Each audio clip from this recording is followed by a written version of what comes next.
welcome to the NBA Minutes to Win It podcast. I'm Jason Gilbo, JGilbo11. Taking a look as the NBA season winds down. We got a decent size Friday slate going on. Some playoff implications to be talked about. So you got the Jazz fighting for a spot as they are 12 point favorites going up against the Clippers, who are resting players tonight, who have just an 85 team total. They also are without Austin Rivers, who was the big man on campus when Chris Paul and DeAndre Jordan, everyone sat out. So you're looking at a couple guys from that game, really just Jamal Crawford, but really a relatively low total to target, and some blowout concerns. So look at some of the other games that could be pretty close. You're looking at Orlando and Miami, just a 1 point spread, 208 there. Philly and the Knicks, the battle of the two of the worst teams in the East, 206 with just a 2 point spread. Charlotte, big 14.5 point favorites as far as blowout concerns go, 205 total. Charlotte 110 team total. Also looking at Boston, 10.5 point total, or 10.5 favorite there, 204 total. Outside of that, I mean, you look at Detroit and Washington. Washington could and likely will be out without John Wall tonight. 206, 6 point spread. 194 total. Toronto, Indiana, so not too appealing there. Pelicans and Lakers, two of the worst teams in the NBA, are squaring off against each other. And you can really look at that game for a ton of value. I mean, essentially, they're two of the worst defenses, too, so everyone's in a great matchup, which I'll launch to in a bit. Nuggets and San Antonio, if you're wondering why there's that spread there of 2.5, that's because San Antonio is resting guys tonight, and they will be back against the Warriors. So that's something to keep in mind. And so basically, we got a ton of value opening up, as usual, at this time of the year. You're looking at John Wall questionable as far as point guards go. That would mean Ramon Sessions would slip up and become one of the better value plays. Not a big fan of the matchup, but I'm a fan of the price. I think he'll definitely easily hit his value. Not quite sure we see that upside that he brought last time out, over 40 points there, double-digit assists. You're probably not going to see that going up against Reggie Jackson and the Pistons, but he should be able to put together a decent line anyway, especially for that price tag. With Chris Paul out, you're likely going to see Jamal Crawford take on more of the ball usage in the backcourt there. I like that. I like that a lot. You'll probably see him slip over. But outside of that, it doesn't open up a ton. I still expect this game to be a blowout. Really, I mean, you're looking at Pablo Prigioni, being one of the guys to see minutes, likely to see around 25. It's not a great matchup for him against Utah. Crawford's just more of a skilled player. I'd rather take my shot with him. And he's cheap enough to do so, even though it is a pretty low total. You'll be targeting a guy who's under 5K, so he'll be able to hit his price tag. Looking up top, you're looking at guys like Isaiah Thomas, not in a great matchup. He hasn't scored particularly well. He hasn't racked up peripheral stats against Milwaukee this season in 3 games. Yeah, he's averaging 20 points, but also 0.7 rebounds and also 3.3 assists per game. So not too appealing.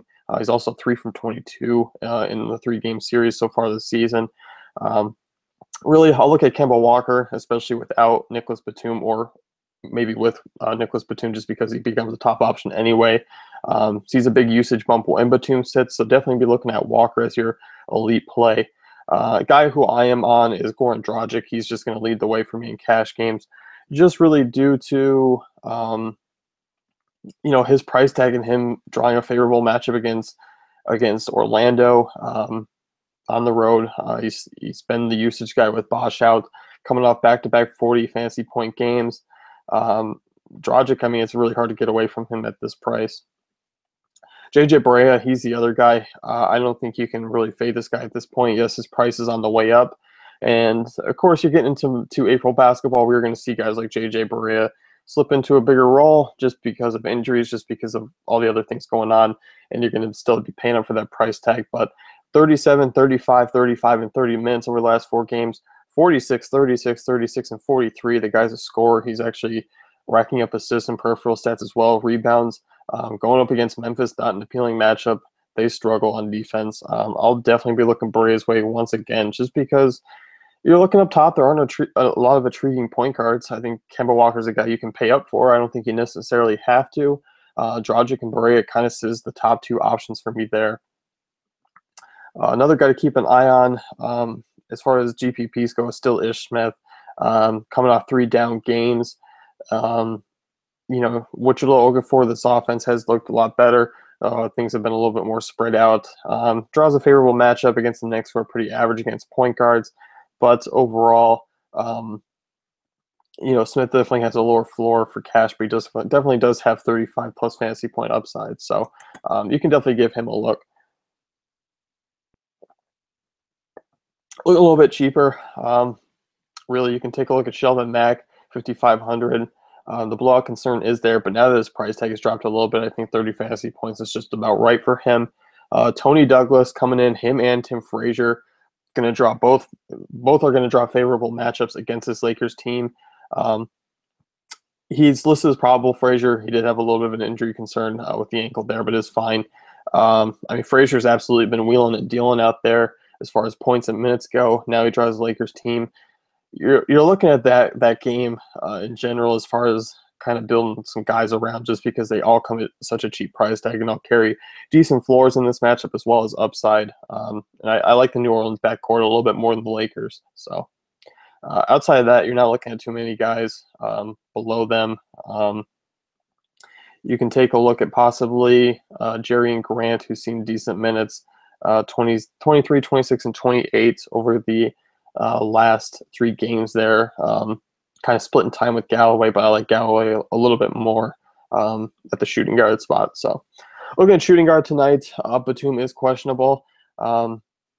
He's going to try and play tonight, but I don't think against the Nets you're going to see him play too heavily and also play possibly at all. So that is definitely one to keep an eye on. Victor Oladipo, interesting GPP play tonight just because he's been struggling a little bit coming down, still playing heavy minutes. As far as minutes to look at, 39, 39, 38, 36 over the last 4 games. Coming off a down game, draws a tougher matchup against Miami. But still, you're looking at this total, Orlando 104. They're actually favored by a point, so you can definitely take a look at Oladipo. I think he's a pretty safe play. Dwayne Wade, on the other hand, I think he's more reserved for GPPs, especially if he can get the minutes. Still a decent price tag. It's a kind of a matchup on both sides that's not too appealing for both of them, but both of them are high usage guys and can put up points big time. One guy to keep a look at is Bradley Beal, cheap price tag, which on wall out usage is going to shift over. We saw him take 15 shots last time out. I like him a lot in this game. It's not the most favorable matchup, but you know what? Washington's still looking like a decent team to target regardless, just because they sit with a 100 total still. There is just a 6-point spread. Yes, they're on the way at Detroit, but they rank in the middle of the road as far as field goal percentage and opponent 3-point percentage goes, so I'll definitely be looking at Beal at that price tag. Another guy to keep an eye on is Avery Bradley, kind of going to fly under the radar, at least in my opinion. Coming off 3 30-point fantasy point games, been playing pretty well. Possibly no Evan Turner tonight, although he said he intends to return, but I'm kind of looking at these guys as you want them to be healthy coming down the stretch here, and also they're in matchups that aren't too appealing that you'd want to roll out your best guys anyway, and who could possibly risk further injury. Below, I talked about Jamal Crawford being a guy to look at.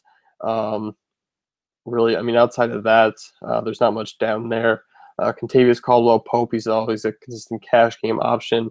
Yes, he had the down game against Miami, down game against Chicago as expected, but bounced back against Orlando and nearly notched 30 fantasy points. So cheaper price tag. You can also really take a look at guys like Courtney Lee if Batum sits. He's one to keep an eye on. Bogdanovich, he's a guy who's not on my radar tonight because his minutes have slipped. Nets have been rolling with a younger group trying to get ready for the future, and who knows what that future looks like. But Langston Galloway, he's a guy that I'm looking at tonight. Obviously a great matchup against Philly. He's performed well in previous 2 matchups that weren't too favorable against Charlotte and Indiana.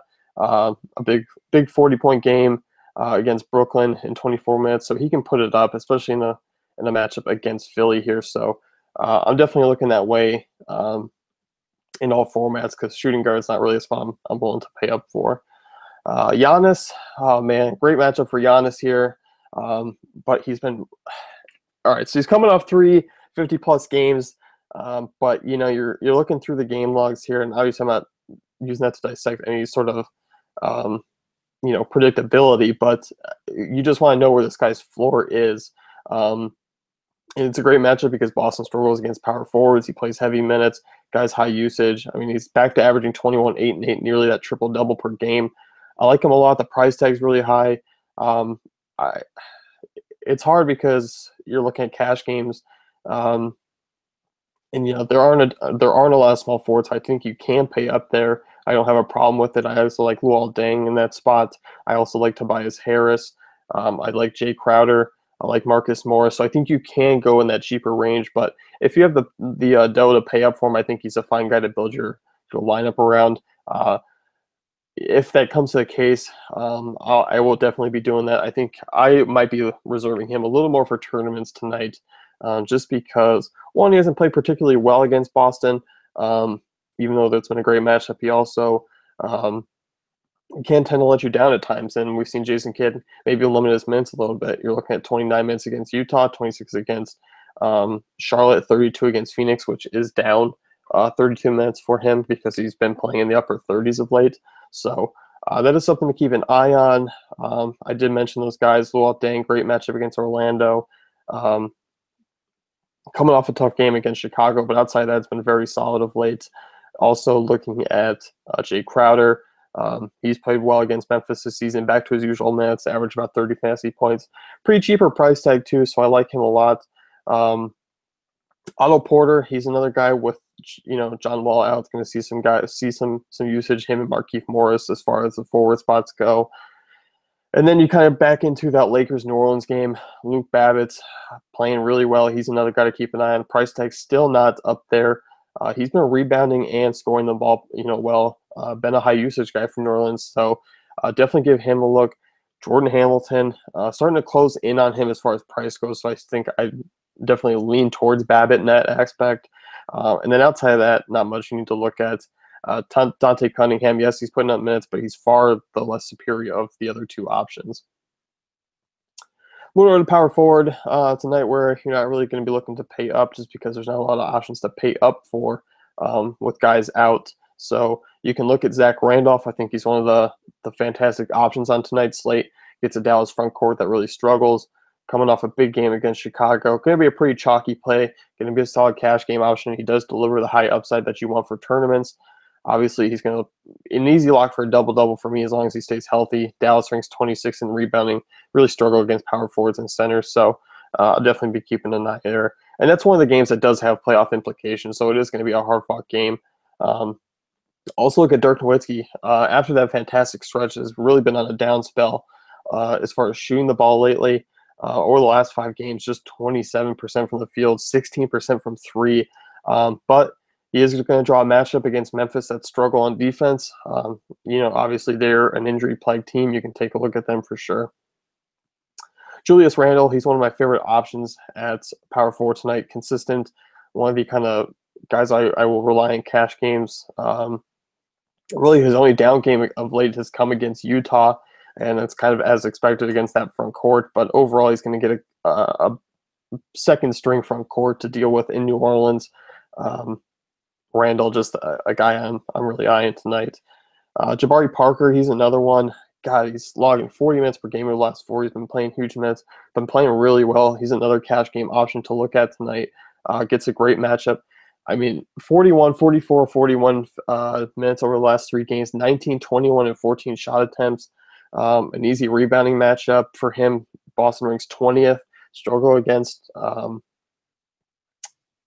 power forwards there.